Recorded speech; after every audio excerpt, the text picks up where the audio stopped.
We'll try that again. This is a unique addition to the festival schedule this time, as usually it's just the presentation of the Ella Dickey Literacy Awards. But today is also special because we will begin with Congressional Gold Medal presentation to begin the ceremony. But before we do, as only is appropriate on a day like today, we are so excited to have the Blue Jay Singers with us under the direction of Dr. Dove, and they're going to lead us in the national anthem, if you'll please stand.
Today, as we begin this ceremony with the presentation of the Congressional Gold Medal, it is my honor to introduce a representative from Congressman Alford's office. If you'd put your hands together and welcome his staffer Becky to the stage.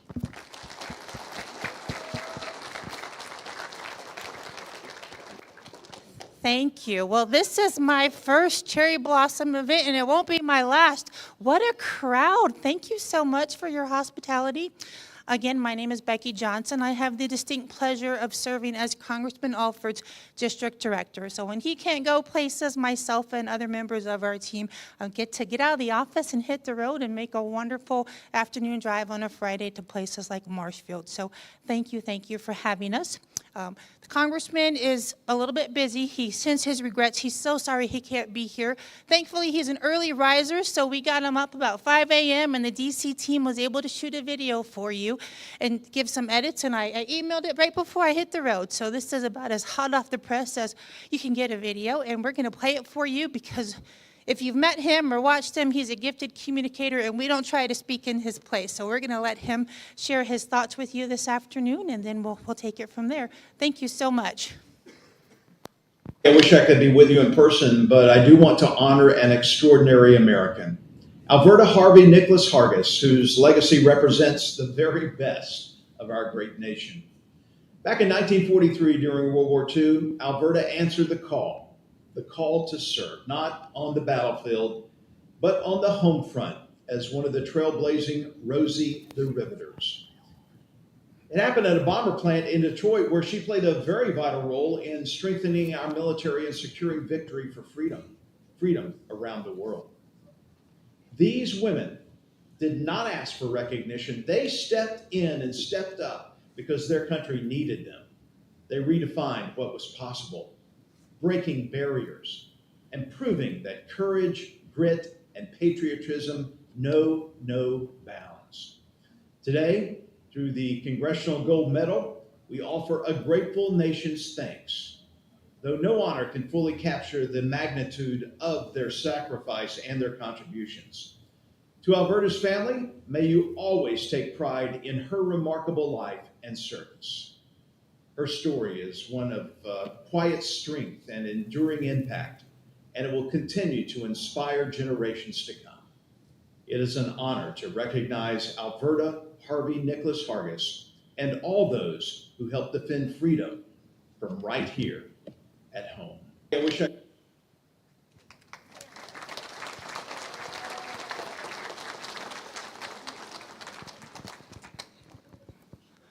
Well, thank you for that. We appreciate the opportunity to share a few minutes with you. At this point, I think we'll have the presentation. Joyce, could you please join me up here?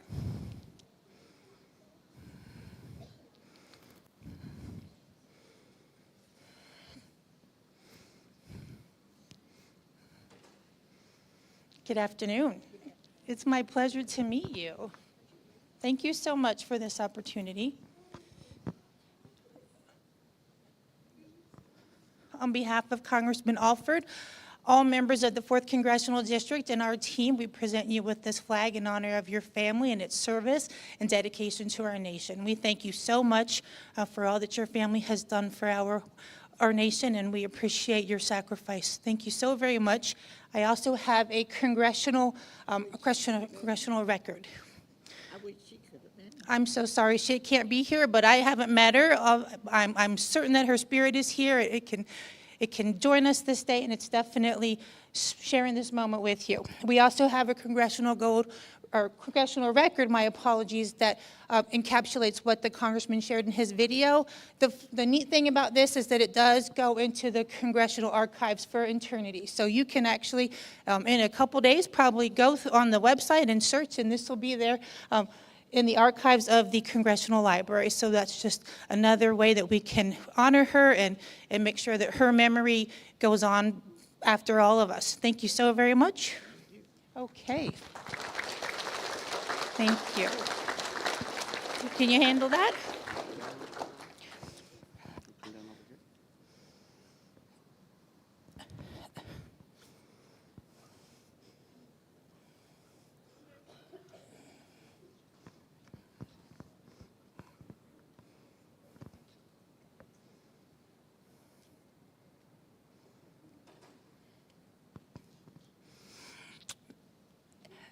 Nicholas, this is the Congressional Gold Medal in honor of Rosie the Riveters, like the fine lady that served in your family, and we thank you so much for this opportunity. We thank you for your family's dedication and sacrifice and for sharing it with our office, but more importantly, the wonderful members of your community.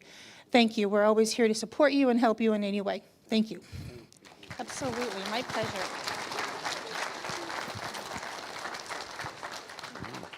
I would like the members of our family to please stand, as Alberta Hargis was my late great-grandmother, and our family is represented throughout the room, and if you'd give them a round of applause for being here today.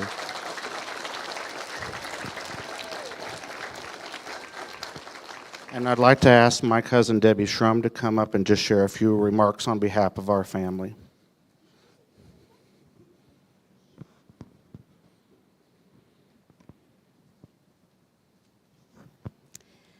So Grandma's story, as you know, because she received this great honor, everyone has a story, and our grandma's was really quite one of achievement. I did not know she was Rosie the Riveter until Nicholas talked with me. I knew she traveled across the country and things like that.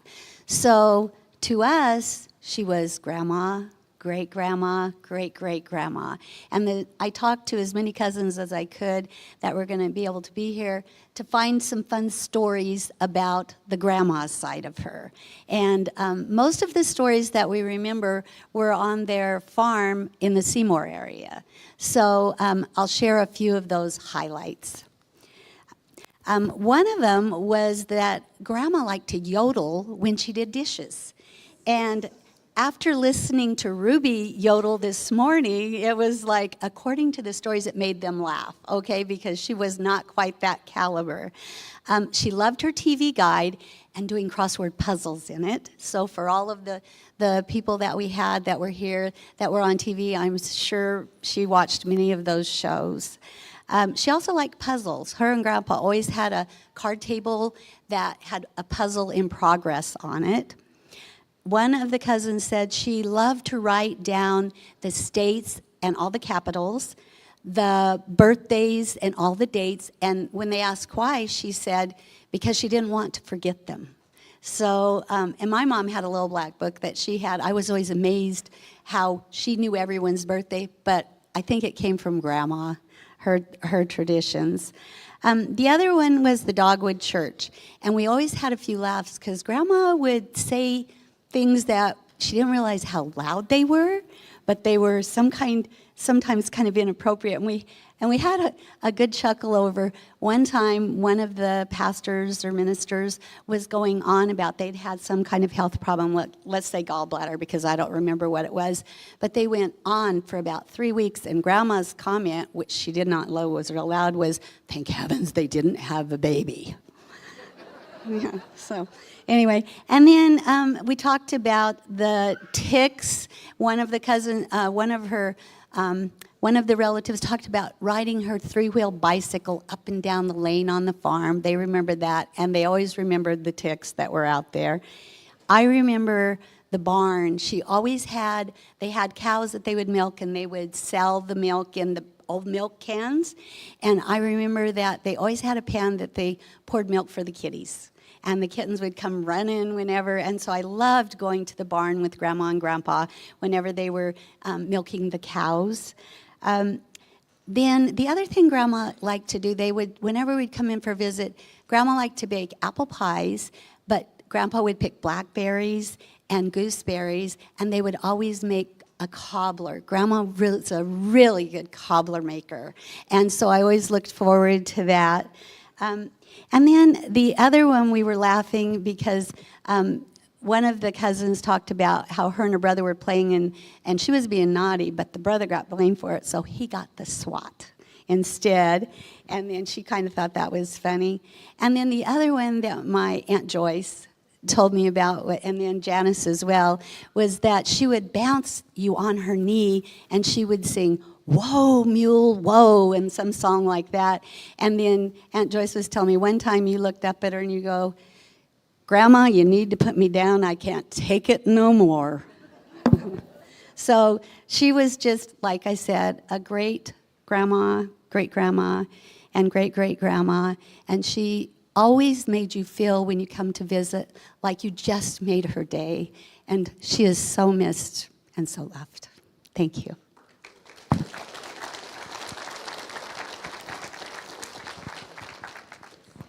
Well, as we continue with the rest of the ceremony of the Literacy Awards, I think it's important that we note that the children are involved in the ceremony each year because Miss Dickey loved the children of Marshfield.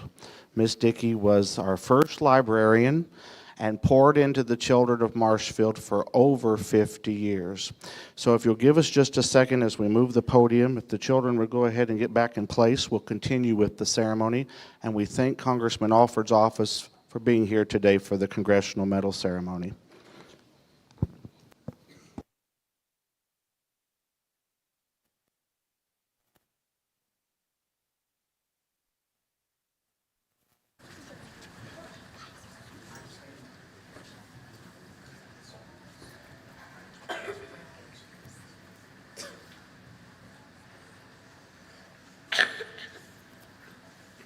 Thank you for inviting us again. This is always great for our students to see this kind of thing. For time's sake today, we have one number we're going to sing for you. And the great thing about the Cherry Blossom Festival is it not only honors people in the present, but it honors our history. It really, every year, reminds us of the history of this country, this state, and this community. And so we're in honor of that. The song we're going to sing today is a medley called Red River Dances, and I think you will remember these songs from your past.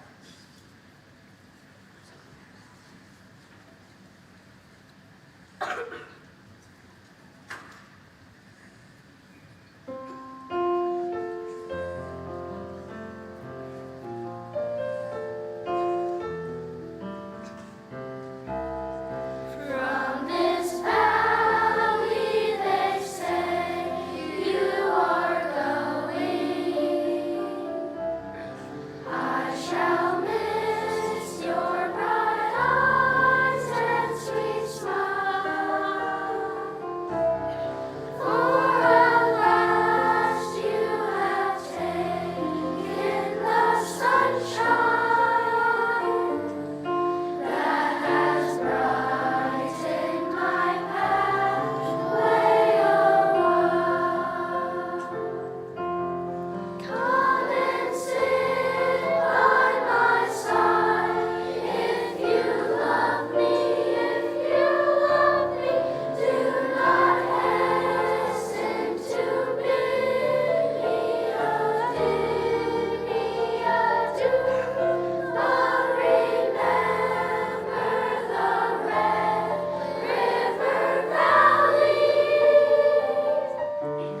Let's give another round of applause for the Blue Jay Singers.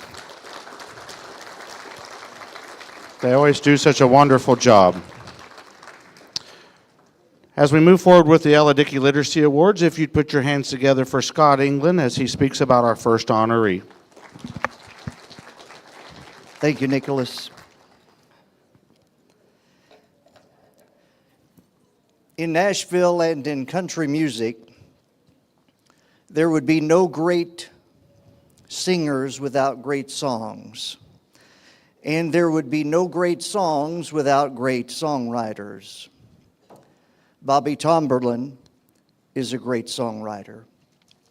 If you've listened to country music over the last 20 years, chances are you've heard a song that Bobby Tomberlin wrote. Bobby grew up in the small town of Laverne, Alabama. When he was just 11 years old, he was a disc jockey. On his radio show, he interviewed Johnny Cash, Waylon Jennings, Tammy Wynette.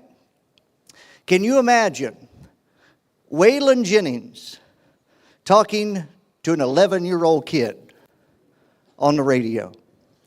Johnny Cash doing an interview with a 12-year-old boy. When I was 11, I couldn't even play the radio.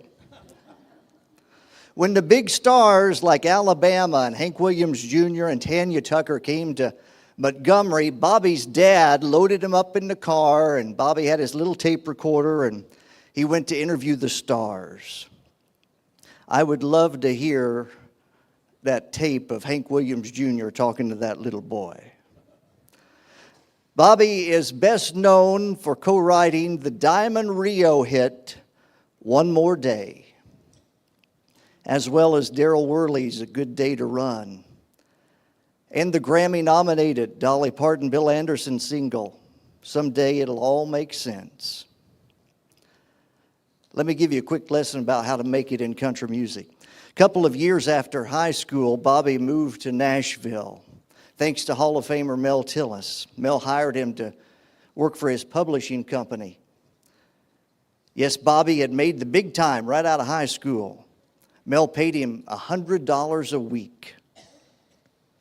$100 a week. He got another job at Kroger to pay the bills. And in Kroger, he would wait on Conway Twitty and Brooks and Dunn and the group called Diamond Rio.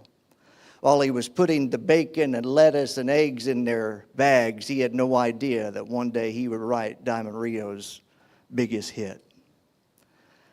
He had no idea it would touch the lives of millions of people, and it would change Bobby's life.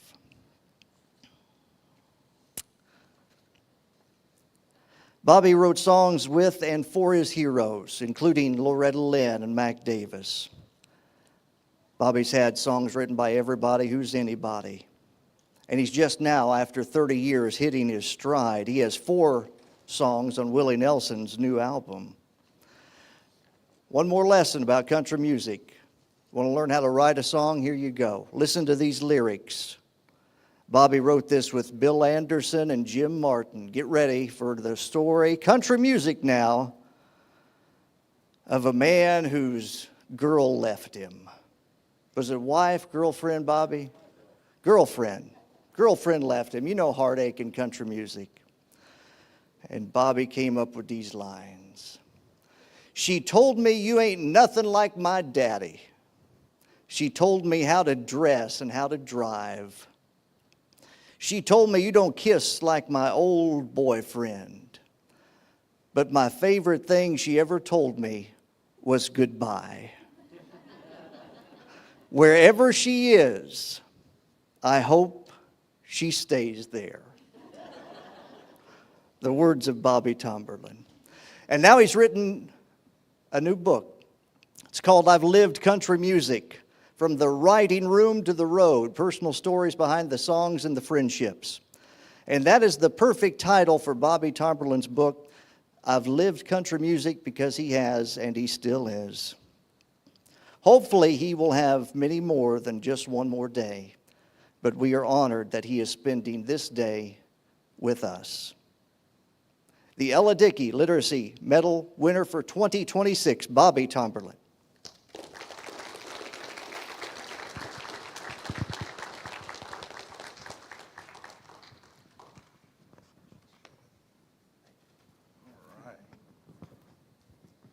There we go. Hey, thank you, Scott.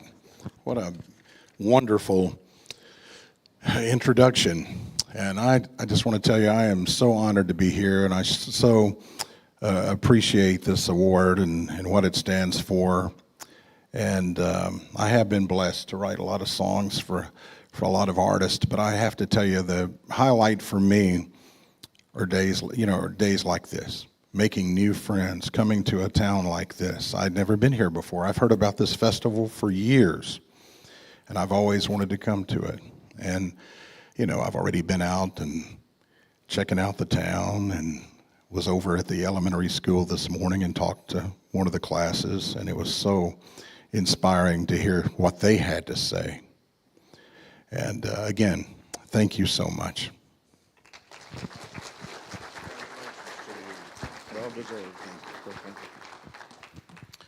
To speak about our next honoree, if you would welcome Sarah Inman to the stage.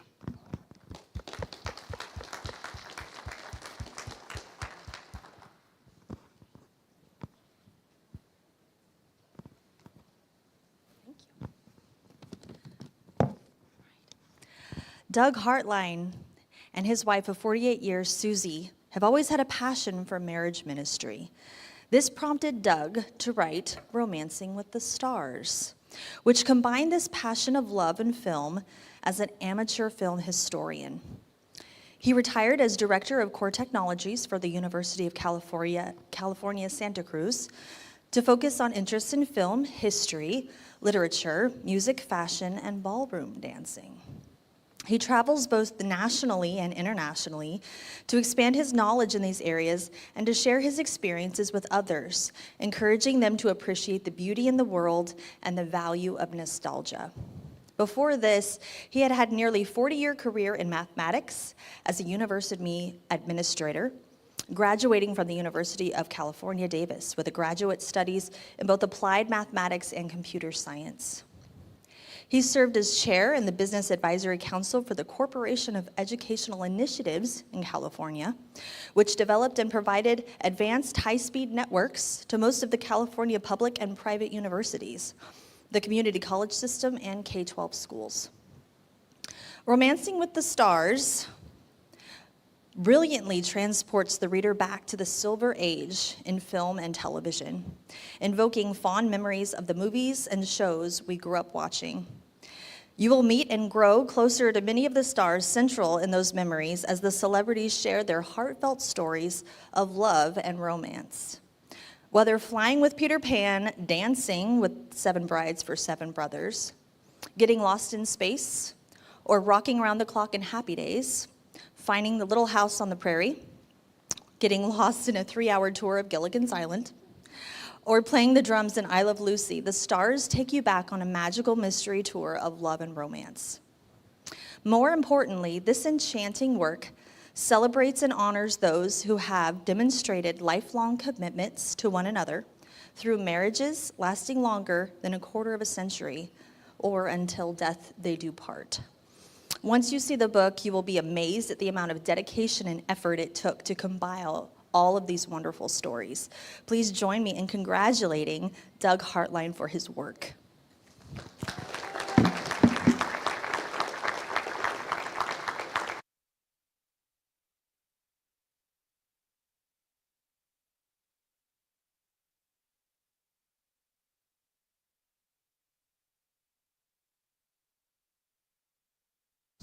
Thank you. It's such an honor to receive such an award, and so unexpected, but no more special than to receive it in a community like this, a community that I love and I hope understands just how special you all are. It was just a few years ago that I retired from a career at the University of California and was wondering, as I was entering the last chapter of my life, what's next? And I knew I wanted to do something to help others. And I knew I wanted to write a book. and I knew it couldn't be a math book. That just wasn't going to cut it. And I kept hearing these words echoing in my head. They were the words of a poet, John Keats, which you may have heard in a movie if you ever watched Robin Williams in Dead Poets Society. And he said that medicine, law, business, these are all noble pursuits and necessary to sustain life, but it is poetry, beauty, romance, love. These are the things that we live for. And so I focused on how could I possibly incorporate that concept in anything that I did in a work. And it finally dawned on me that there was a unique way of looking at the history of Hollywood and these celebrities and their marriages that might be a help to others in terms of strengthening strong marriages, helping folks with weaker marriages, and even if you're single, discovering the beauty of this world. And so I was looking for married couples in Hollywood that it was mentioned at least a quarter of a century. And that is a difficult task. And I realized I couldn't do it on my own. So I contacted a friend. It turns out that when I was a boy, I had a crush on a girl in the TV show Family Affair. And Sissy in that show, played by Kathy Garber. And nearly a half a century later, we would meet, become friends.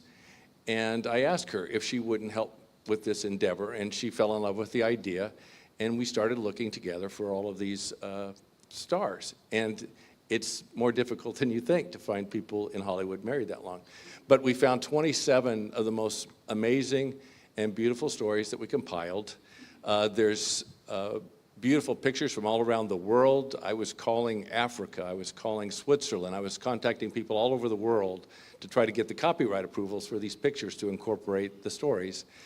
And it covers their most romantic moments, but then it also provides a travelogue that helps us as individuals to relive those moments and provides alternatives to help us if we can't maybe achieve those things on our own. And in the process, I was so blessed because when interviewing the folks, we shared such wonderful details. We were laughing together, we were crying together over losses, and many of us became quite close and continue to be in touch today. But through that process, we also lost a few of the celebrities, and there were some that we tried to contact who were dealing with chronic or terminal illnesses or who had just passed away. And it prompted me to try to figure out how we can help them, because actors in those days didn't receive the large compensation that the actors today see when you hear $1 million an episode. In fact, most of them don't even get royalties. And they were doing GoFundMe accounts for their funeral expenses or for their health care. So I made it a purpose to take all the proceeds that I make on the book and donate them to the Motion Picture Home in Hollywood, which, if you're not familiar with it, it was founded in 1921 by Mary Pickford. If you know anything about Hollywood history, that's fairly significant, and it's still around today. And it provides help to those that can't afford their end-of-life health care and so forth. So everything about the book, from the beginning to the end, is intended to help people. And in that regard, I hope that it's something that might touch your lives, and is something that I hope achieved what I really set out to do initially when I developed the concept for the book. And again, I am just so grateful to be recognized here and for this wonderful honor. Thank you again.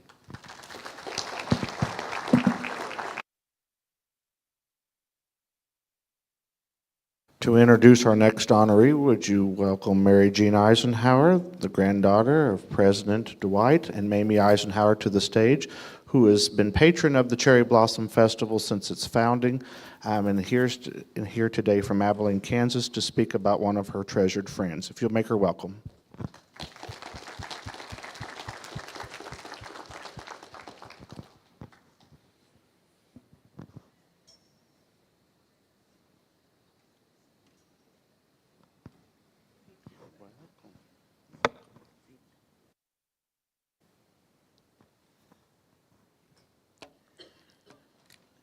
I think I saw Mac and, there they are, okay. This particular book called The Real Ike,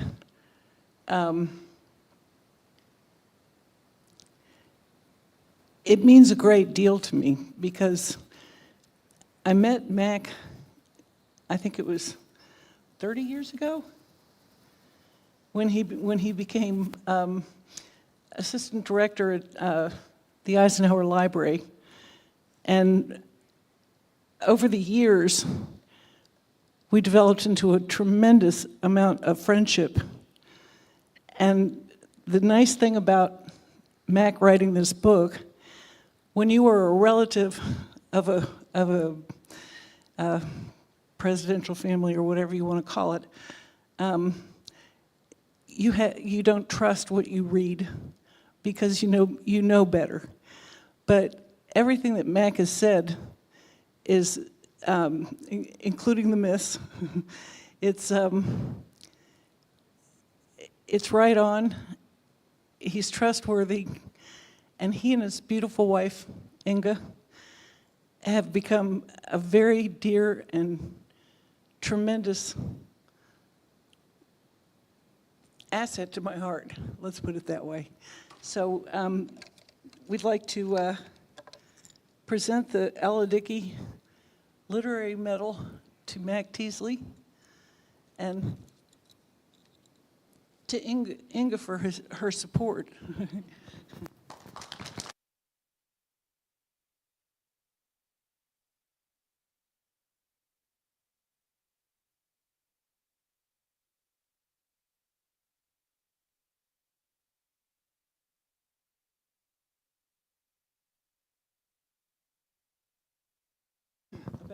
We're going to sit down and talk for an hour or so a little later, but Mary Jean had the chronology almost right. In 1979, you came to Abilene for your grandmother's funeral, right. And we met. She was in her 20s, I was in my 30s. That was a couple years ago, but it was, and we had an acquaintanceship that became a friendship that became, I think we often say, family. It's what a joy to have her in Abilene with us here. And this book, when I graduated from college, my speaker at Kansas State University that year was, in Ahern Fieldhouse, was this retired 5-star general and 2-term president of the United States, Dwight D. Eisenhower. Little did I realize, 13 years later, I would be the deputy director of his presidential library. But fortune couldn't have shone on me any better than it did, because if you've been to presidential libraries, they're wonderful institutions. The one in Abilene, Ike's Library, is the best. And I'm not just saying that because I worked there, but I spent a quarter of a century there handling the reference requests. I was in charge of the archives, the processing of his papers, and so forth. But it was just, it was a joy to come to work, and it was just, he is now recognized as one of the best presidents that we've ever had in the United States, and we could use a little Eisenhower today probably. But he's risen in the ranks. He's in the top 5, and he's Mount Rushmore worthy. But my book, there are biographies that are coming out on Eisenhower still all the time, and that's important. There's another one coming out next year. Mine it's Eisenhower Fact and Fiction, your Ike Fact and Fiction, the real Ike. But it's things that you maybe didn't know about him. But when you read the book, if and when you read the book, you're gonna still say, I really like Ike even more now. The more you find out about him, that's the kind of person he was. But I want to thank the Cherry Blossom Festival for this book award. This is really quite an honor that I really appreciate, and it's so great to be here. And thank you for the hospitality, and thank you, Mary Jean, for the introduction. And thank you. Congratulations. I would like to take a moment in the ceremony and ask all the former recipients of the Ella Dickey Literacy Award to stand to be recognized. There are many in the room today. If they would all please stand for a round of applause, they're worthy of that for sure.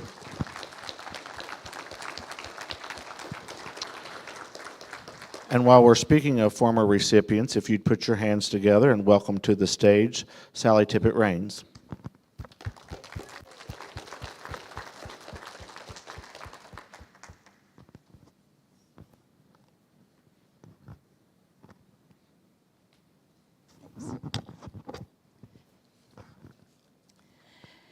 today I get to introduce one of the honorees for the Ella Dickey Literacy Award. It is exciting for me because before we just got congratulated, but so I'm repeating that. But Rob and I won this award. It is a very prestigious award, and this year I had the honor of working as a co-author on a special book which won the award, and I asked, so Virgil Woolfolk is the person getting the award, but I asked his best friend, Sam Park, to come up and present it with me because Sam played a big part in Virgil's life and is displayed prominently in the book, and I felt like I was meeting a movie star when I met Sam today because I learned so much about him from Virgil's book.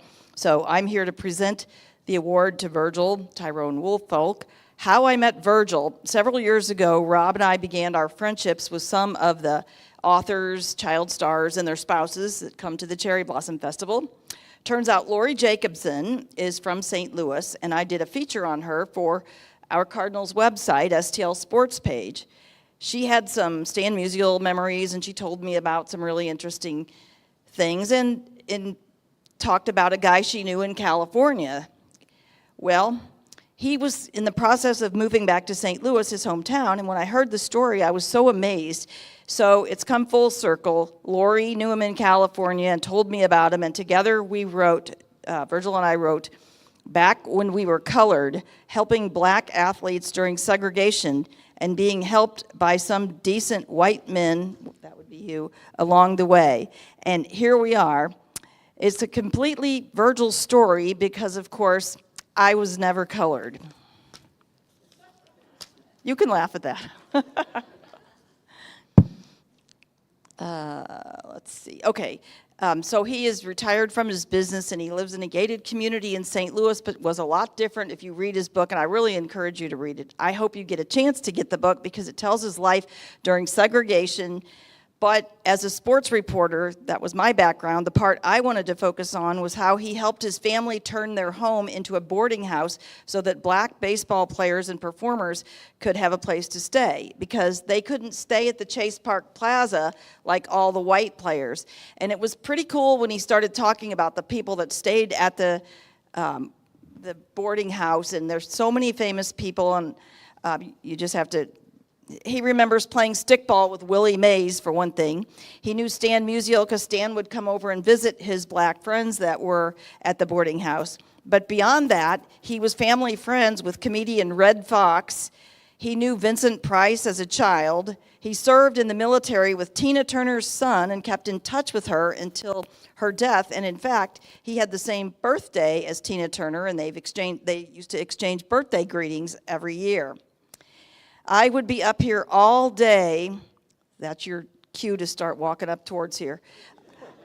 I would be up here all day talking about the stories of people you've heard of, including how Jack Danforth literally came to his rescue in a segregated Woolworths when he was a child, and how the day Martin Luther King was killed turned out to be a remarkable day for Virgil, and actually I think Sam was in that group too, the neighborhood kids that they hung around with. They had a personal connection to that story, and it's not what you would think at all, so you got to get the book and read about it. Bob Costas felt it was such an important book, he wrote the blurb for the back, as did Rob, the famous Rob Raines over there, wrote also a blurb, and as did Lynn Jackson from the Dred Scott group. I would like Sam Park to present the award to Virgil, so now it's time to welcome and congratulate Virgil Tyrone Woolfolk.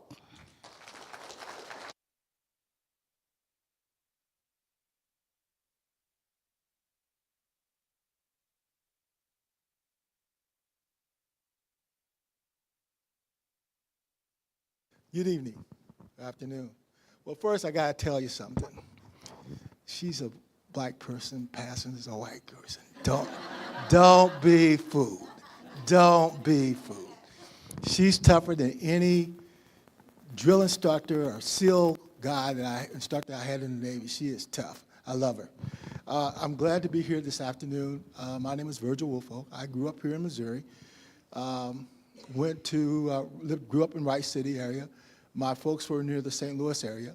And yes, I've had an incredible life. I've met like 6 or 7 presidents. From the first one was Harry Truman to President Clinton and President Obama. And I just, worked with Arnold Schwarzenegger in California. I knew Arnold back when he was pumping weights. We all used to lift weights together back when we were younger in the Navy.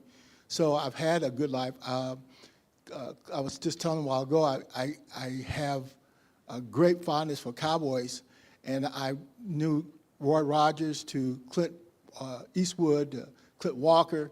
All those were friends. James Jury, that was a Virginian, was a drinking buddy of mine. He's a great guy. So I've had a good life. I grew up, basically poor, but now live in a very gated community. Got a law degree, got a business degree, ran a business, and now at 71, I decided I just need to kind of slow down a bit and retire and close my business down. But I'm very glad to be here. I thank everyone who bought my book. I hope you will enjoy it, and it's an honor to be here, and thank you very much. And thank you, Sally and Rob. Thank you. Congratulations. To speak about our next honoree, would you welcome Jennifer Harville to the stage, the great-granddaughter of President Calvin Coolidge and his wife, Grace.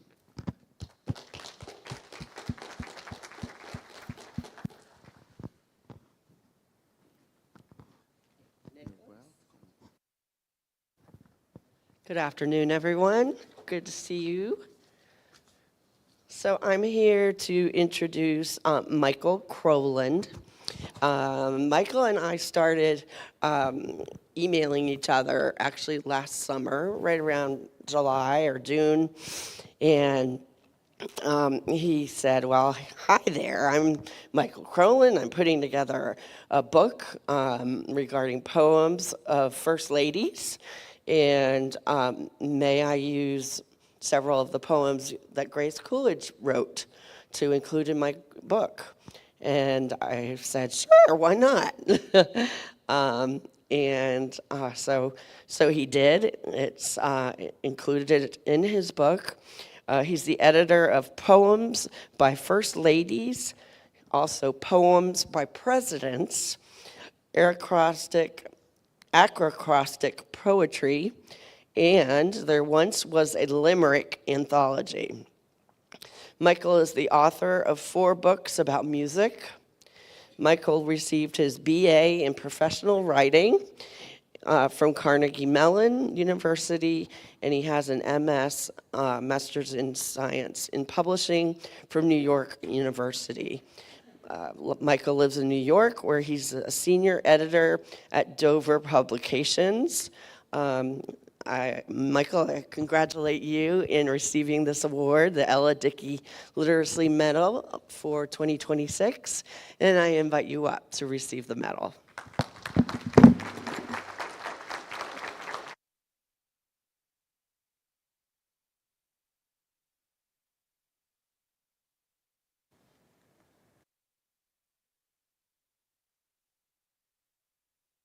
Thank you so much to Jennifer, to Nick, to everybody from the Cherry Blossom Festival for this great honor, and it's been wonderful to be here. I arrived in Marshfield this morning, and the very first stop I made was at the library, because I figured if I'm receiving the Ella Dickey Literacy Award, I want to know a little bit more about Ella Dickey, and I saw her huge picture compared to all the others around it at the library. Spoke to the librarian at the front desk and asked for a little bit of information about Ella. Fun fact, she loved Halloween. I then went to the Dickey house, and the First Lady impersonators did a phenomenal job. And it was wonderful to see them and to be here at this festival and to be here with descendants of presidents and First Ladies. And please come back at 1:30 tomorrow for the National First Ladies Day celebration, where descendants of several First Ladies will be reading poems from my book, Poems by First Ladies. Because when you're doing research, oftentimes it happens in your own head. It's very much a solitary activity, and I like it that way, but it's also great to see history come alive, and watching the students interact with the First Ladies impersonators this morning was just beautiful to see, really. because it shows that history can live on in different ways. We all learn differently and appreciate things in different ways, and that was one way to do it. I've tried to do it through my books, and that's why receiving an award named after a librarian of more than a half century, when I first got the news about that, that was a particular honor for me. I get a little carried away with the library.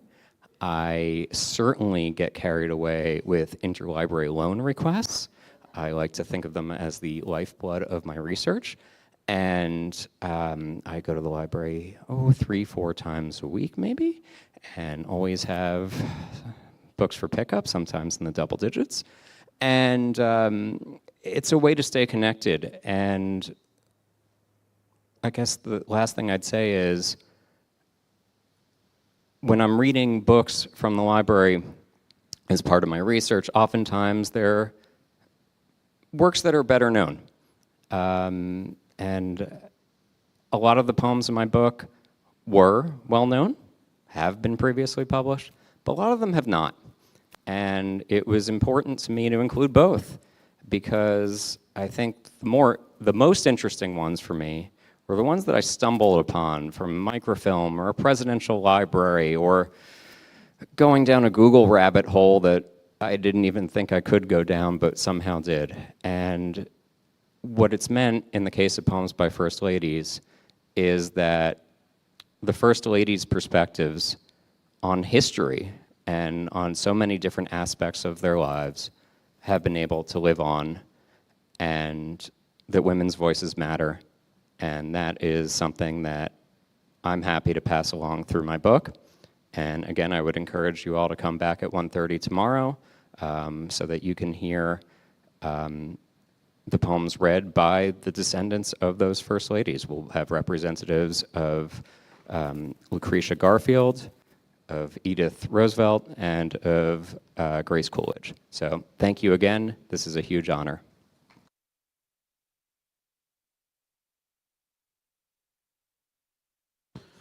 What a great group of honorees that we add to our list of Ella Dickey Literacy Award medalists. And let's give the class of 2026 another round of applause. I do want to piggyback on what Michael mentioned about the First Ladies Walk today. There's been a special aspect added to the festival for the last couple of years with the Living History Museum that happens on Cherry Blossom Week, the Wednesday before the festival begins. We have a walk of famous Missourians where area third graders move from station to station learning about famous Missourians firsthand, as it is part of the third grade curriculum. And then on Friday of the festival, for the last 2 years, we've included the First Ladies Walk in the same fashion for area fifth graders. And it's been wonderful to watch our area students, not just Marshfield students, from all over the Ozarks. I think the third graders, I think we had maybe about 500 third graders in the yard on Wednesday. So thank you to all of those. And in fact, Helen Newman is here, who portrayed Mary Todd Lincoln today, and as well you see, she's still dressed in that capacity. If you'll give us a few moments as we set up for the next ceremony, I'd like for the 2026 class to come for a group picture, and then if they'll be joined by the former recipients of the medal. And then also, if our family would gather over here on the steps, we'll